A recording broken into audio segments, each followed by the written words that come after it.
প্রথমে আমরা একটি বাটিতে একটি ডিম নিব এবং সেখানে 1 কাপের 4 ভাগের 3 ভাগ বা মিষ্টি আপনাদের অনুযায়ী বা আপনারা যেমন মিষ্টি খেতে চান সেই অনুসারে চিনি নিব এবং চিনি এবং ডিমটাকে খুব ভালোভাবে মিক্সড করে নিব যেন কোনো দানা না থাকে।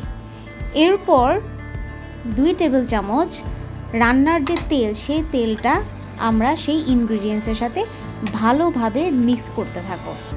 এখন অল্প একটু 1 চিমটি মতো লবণ সেখানে দিয়ে দেব। মিশ্রণটি ভালোভাবে যেন মিক্সড হয় সেদিকে ভালোভাবে খেয়াল রাখতে হবে।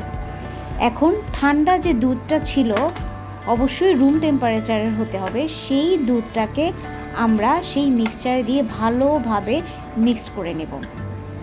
এখন আপনি আটাও ইউজ করতে পারেন, ময়দাও ইউজ করতে পারেন।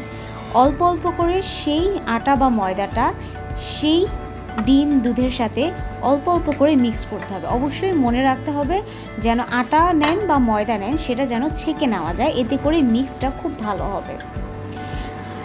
1/2 চা চামচ বেকিং পাউডার নিয়ে নেব।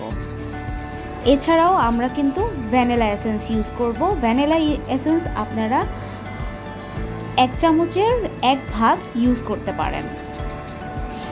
এখন আমরা একটি চুলায় প্যান বসাবো। প্যানটাকে মিডিয়াম লো আঁচে গরম করে একটা চামচ দিয়ে ভালোভাবে সেই মিক্সচারটা দিয়ে দিলেই আমাদের কিন্তু তৈরি হয়ে যাবে প্যানকেক। এখনই দেখতে পারবেন এটার উপরের কালারটা হালকা চেঞ্জ হয়ে যাবে। উল্টানোর সাথে সাথেই এটি কিন্তু খুব দ্রুতই তৈরি হয়ে যায়। এটি তৈরি হতে কিন্তু একটুও সময় লাগে না। আমার এই একটা ডিম দিয়ে প্রায় 8 থেকে 9টি পিঠা হয়েছিল।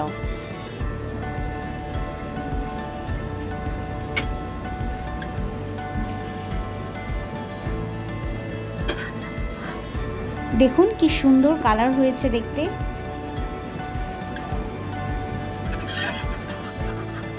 এভাবে করে আপনার একটা ডিম দিয়ে অনেকগুলো প্যানকেক কিন্তু ঘরে বসেই তৈরি করে ফেলতে পারেন।